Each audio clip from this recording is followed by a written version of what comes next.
So I think in this room, everybody knows what social media are. To begin with, their purpose, as you already know, is to entertain the users and improve communication amongst them. But before moving any further, let me introduce myself. My name is Anastasia Thoma. I'm a student at EEB3 in the Greek section, and my talk will be about social media. The category of social media is big, but in this speech, I will mostly be referring to TikTok, Facebook, Twitter, and Instagram. Social media in general were created in 1997. It is evident so that they are really new to the world, as so as in smartphones. Unfortunately, the problems they cause to the people are already making their appearance. And our generation, the new generation, will find it even more challenging to deal with these difficulties in comparison with the previous ones, as we are the ones growing up like this and we haven't got a point of reference. Of course, this doesn't mean that the other generations aren't badly influenced by social media. It's just that the impact for each generation is different. However, the reasons why people download them are the same. Many use them to fit in because it is considered a trend. In addition, some others may be afraid of being excluded from the social circle. Specifically, their main concern is that if they don't download them, they will be left out, isolated, and not following the news. Another reason may be that through social media, people communicate with others. And let's not forget about the fact that some other people may be entertained through social media and they find them interesting. No one can deny that they entertain us. And no one can say that we didn't meet new people with their help. However, the dangers they hide are many and we have to be aware of them. So, the world of social media is fake. Many users and influencers post how beautiful their life is, how easy they achieved what they want, and how they got everything solved.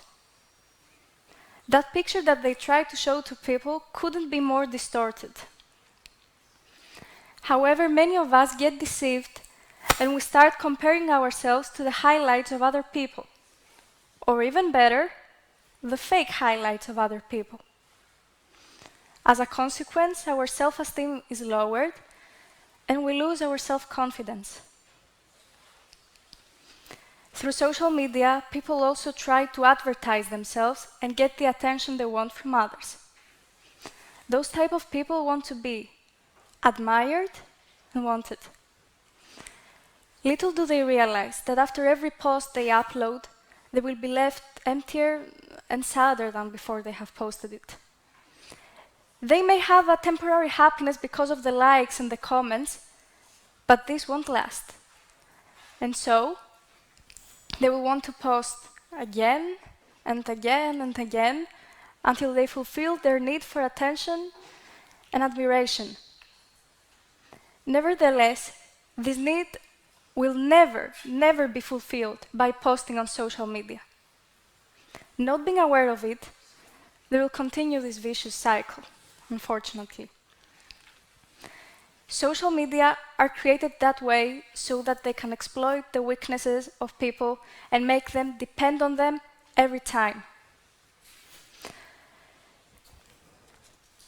Yeah. They are also super distracting and time-consuming, as you already know. The time passes really fast with them, and that's exactly the problem. Our time is precious, and we can't lose it from scrolling through social media, for God's sake.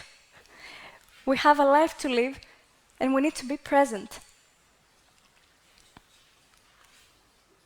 Overall, actually, I forgot about one thing, and that's pretty important. Whatever we do now can be recorded or filmed. Before smartphones and social media, the danger of being exposed was little. Now, we have to be double careful of our actions because our personal data may be stolen or exploited. And hacking is also a very frequent phenomenon in the social media world. And I know many cases of people who got their accounts hacked and they couldn't return them as they used to be. Yeah. Overall, we can say that the problem is the imbalance of social media in our lives and the fact that we don't take into account their dangers. That stands also for technology, of course, but that's another topic. Well, we know that the engagement with social media releases a chemical called dopamine. Dopamine is the exact same chemical that's released while using alcohol, nicotine, and in gambling. In other words, it can be highly addictive if left unchecked. Very addictive. To give an example, for the ones who don't understand it yet, a little alcohol is okay. Too much alcohol, not great. Technology is wonderful. Too much technology can be destructive, and like all addictions, destroy our relationships. But many will say, what's the right balance then? What do we have to do to balance ourselves and this situation? Well, if you wake up and you check your phone before even saying good morning to your family or your spouse, that's a bit of a problem. Or if you find yourself incapable of getting through a day without needing to check, that's also a problem. My generation, due to the fact that we haven't learned the skill set to communicate deeply with others and make meaningful relationships, makes the situation even worse. That's because social media and our devices in general isolate us from the real world. And so the more we engage with them, the more we'll be absorbed and develop senses of isolation and loneliness. Social media are addictive, and still we haven't realized it.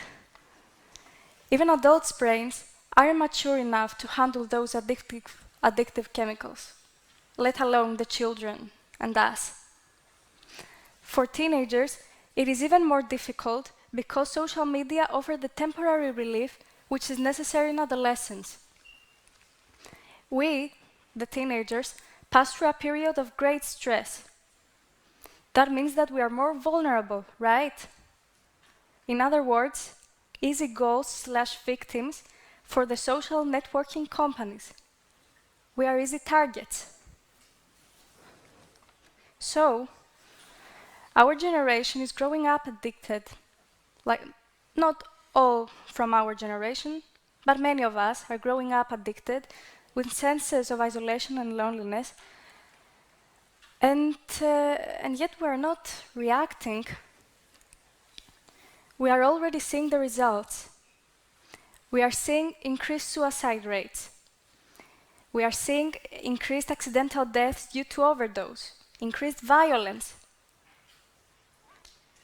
Mostly in America, of course, the school shootings, because school shootings are, it's a deed of violence.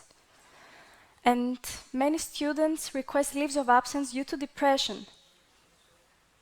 We are seeing it, and yet not reacting to it. Science has shown that people who spend less time on Facebook have lower rates of depression than those who spend more time. The highest rate increase in the United States is between girls 10 to 14 years old.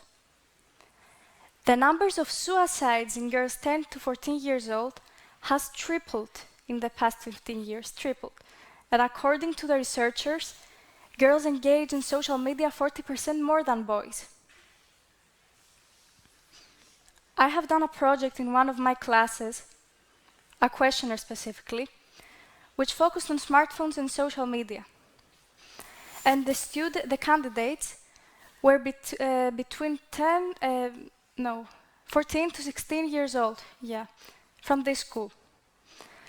And I was really impressed by the answers of one or two questions, because I realized that the stuff that I have read about addictions and social media are real, and that we are dealing with this reality right now. It's not imagination.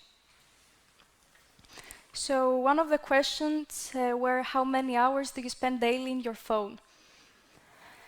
And the majority of the students answered that they use their phone daily up to 3 to 4 hours, which is a lot of hours, because based on our program here, we are returning home at 5 o'clock, or for those who are living near, 4:30.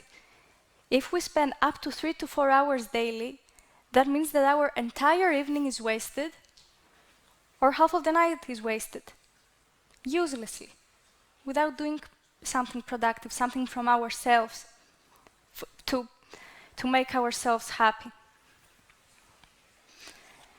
The other question was, when studying, do you feel the need to check your phone repeatedly?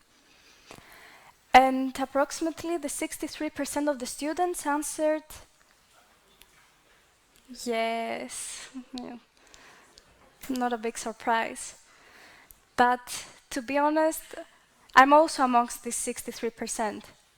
I also have the need to check my phone while I'm studying. But I try to limit it, and I try to understand that this is not right. So now you'll ask me what we can do to stop this, because we can't possibly continue like this, can we? So first thing we need to do is to find balance and get control of our lives again. Depend on ourselves and only. Second thing is to regulate and limit the time spent on social media. Put a timer, for example, or ask somebody in your house to remind you of it. Your father, your mother, your brothers, sisters, whoever is in your house. Also, inform and educate yourselves as much as possible in this topic. Learn as much information as you can. But be careful what are our sources, because not all sources serve the common good. And I think you know what I mean.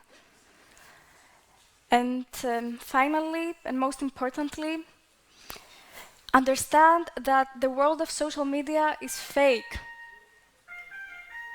and that they don't correspond to reality. They don't. Especially kids need to be protected from those dangers, and their parents have to be there for them. The kids copy the parents, so if a parent is engaging all the time in social media, the kid will also do the same. Will simply do the same, because they see the parents, so they do it too. Moreover, I believe that the school should inform the students about the topic of social media, so that every single student has a clear picture of what actually social media are and how badly they influence us. What are their impacts? But as I have mentioned before, the key to this problem is balance. It's all about balance. And as our ancestors, the Greek ancestors actually, have said, everything needs to be in moderation. And that is to say, metron ariston. Well, that's it. Thank you.